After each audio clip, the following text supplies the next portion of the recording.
vamos falar sobre a sequência de jogos do Fluminense. O Fluminense tem 4 partidas seguidas no Maracanã. E olha, pelo nível dos adversários, eu diria para vocês que se o Fluminense tem aspirações de se classificar a Libertadores e quem sabe até a fase de grupos, porque vamos lembrar, se Palmeiras ou Flamengo ganhar a Libertadores, você já tem G7. Se o Fluminense não ganhar a Copa do Brasil, a gente espera que o Cruzeiro ganhe.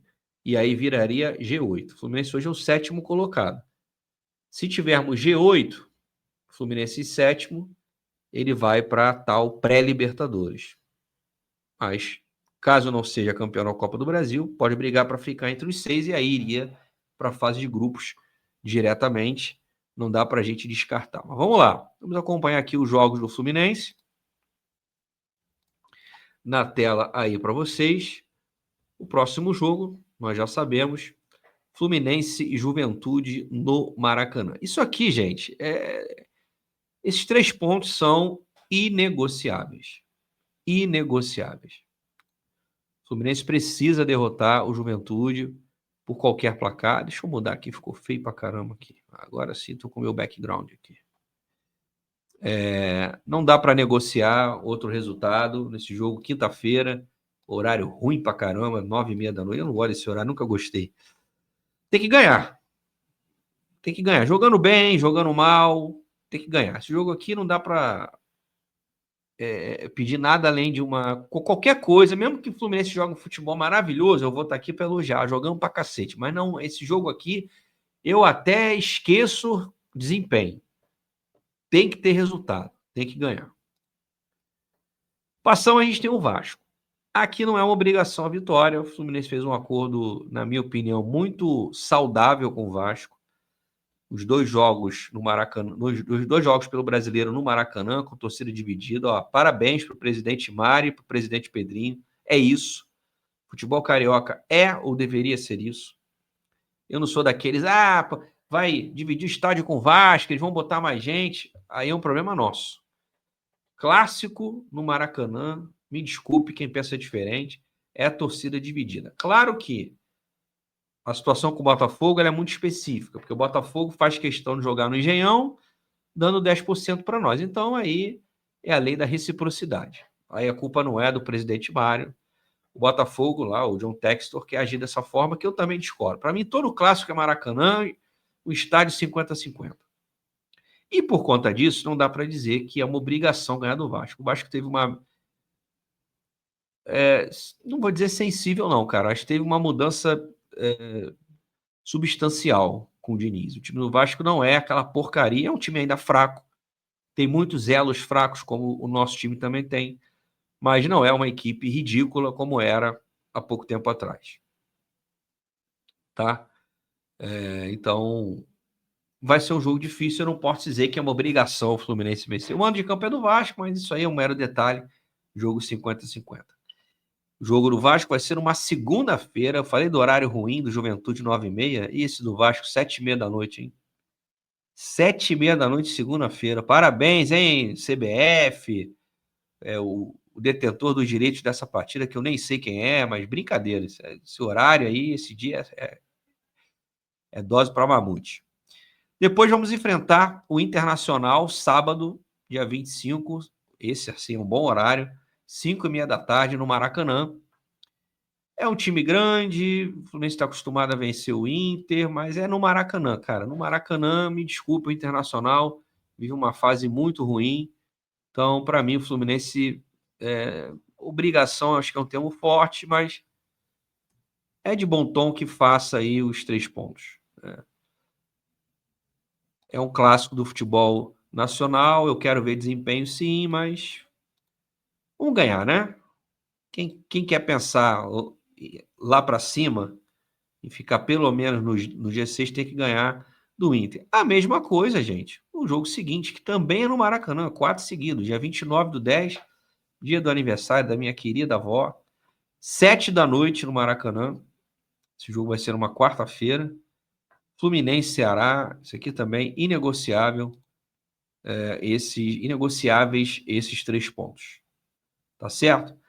Agora eu vou colocar aqui na tela, para a gente acompanhar, primeiro o Juventude.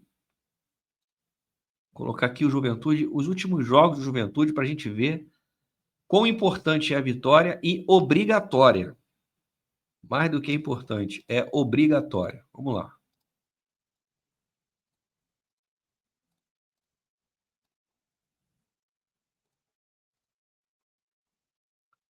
Olha aqui, gente. Sabe qual foi a última vitória do Juventude? Deixa eu pegar aqui. Olha só, foi no dia 20 de agosto, contra o Vasco. Depois, perdeu em casa para o Botafogo. Ah, não, desculpa. Ganhou aqui do. Desculpa, ganhou do Juventude, ganhou do Ceará fora de casa, que também é nosso adversário. Depois, perdeu para o Flamengo em casa, perdeu para o Mirassol fora, empatou com o Juventude em casa, empatou com o Atlético Mineiro fora, perdeu para o Fortaleza em casa e perdeu para o Palmeiras fora. Então são 1, 2, 3, 4, 5, 6 jogos sem vitória. É uma equipe limitada, tem alguns bons jogadores sim, mas sinceramente não dá. Não dá para pensar em outro resultado que não seja a vitória. Então, estamos conversados. 3 pontos obrigatórios. Agora, depois vamos pegar quem? O Vasco. Vamos ver o retrospecto recente do Vasco, que eu acho que dessa sequência é o adversário mais difícil. Acho que é o adversário mais difícil. Vamos lá. O Vasco, no último jogo, venceu. Um jogo que eu imaginava que fosse perder, no finalzinho, polêmico pra caramba. 4-3 com vitória. Aí depois toma aquela lavada do Palmeiras, 3-0 em poucos minutos. Palmeiras mata o jogo no primeiro tempo. Ganha do Cruzeiro, jogando bem em casa. Eu vi boa parte desse jogo.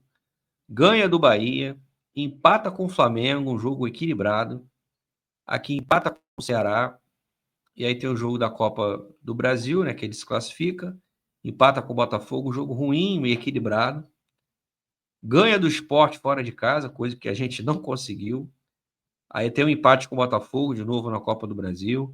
Aí perde para o Corinthians. Aqui o Vasco estava naquele... Tinha ganhado do Santos 6-0, a torcida agora vai. Aí perde para o Juventude e para o Corinthians.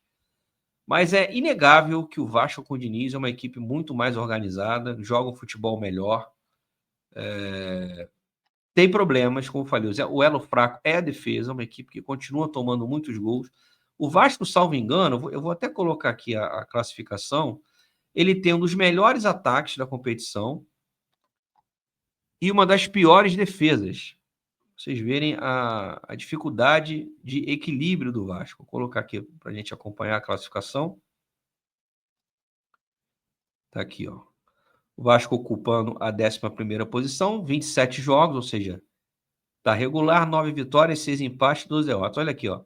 42 gols. Nível de comparação, fez 8 a mais do que o Fluminense. Comparação também, 7 gols que tomou a mais. 42 gols marcados, 41 sofridos. Olha aqui, ó. Quem fez mais gols que o Vasco? Palmeiras, líder. Flamengo, vice-líder. E o Mirassol, quarto colocado. O Vasco, portanto, tem o quarto melhor ataque do Campeonato Brasileiro. Na 11ª colocação. Mas olha aqui, ó. Tomou 41 gols. Quem tomou mais gols que o Vasco? Vitória e Juventude. O Vasco é o quarto melhor ataque e a terceira pior defesa. Isso não é por acaso. Claro que tem resquício do trabalho anterior, mas o Diniz não conseguiu resolver esse problema do Vasco tomar muitos gols. A gente acabou de ver aqui. O Vasco tem vencido as partidas, mas quase sempre toma gol. 3 do Vitória, 3 do Palmeiras, aqui ficou sem tomar gol do Cruzeiro, tomou do Bahia, do Flamengo, 2 do Ceará, Botafogo, 2 do Sport, Botafogo de novo, 3 do Corinthians, 2 do Juventude, aí aqui ganha de 6. O Vasco está sempre tomando gol.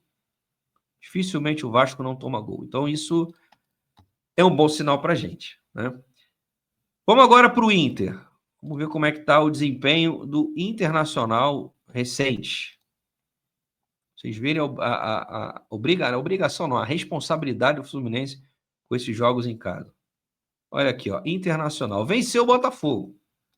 Depois de muito tempo, né? Aí tinha empatado com o Corinthians, empatado com o Juventude, perdido em casa o clássico com o Grêmio, tomou de 4 do Inter, venceu o Fortaleza, perdeu para o Cruzeiro, aí na Libertadores, eliminado pelo Flamengo, tomou três pancadas seguidas do Flamengo, né? 1x0, 3x1, 2x0. Aí ganha do Bragantino, empata com o Fluminense, eliminado, perde em casa. É uma equipe, tanto que o técnico foi mandado embora, Roger Machado, que futebol é uma maravilha, né? Quando estava tendo resultados ali no início, Roger Machado, eu vi gente falando em Roger Machado na seleção. Tamanha loucura desse povo. Aí o cara começa a não ter resultado e perde. Desempenho teve muito pouco. Mas é uma equipe muito inconstante, não à toa, está numa situação. Se não vai cair, acho que não vai. Mas olha aqui, ó. 15ª colocação, 32 pontos. Tem 7 pontos em relação à vitória e um jogo a menos. Não acho que o Inter vai cair. A tendência é que os 4 de lá de baixo sejam rebaixados, mas é um time que, olha aí, ó, 8 vitórias, 8 empates, 10 derrotas, uma campanha absolutamente medíocre.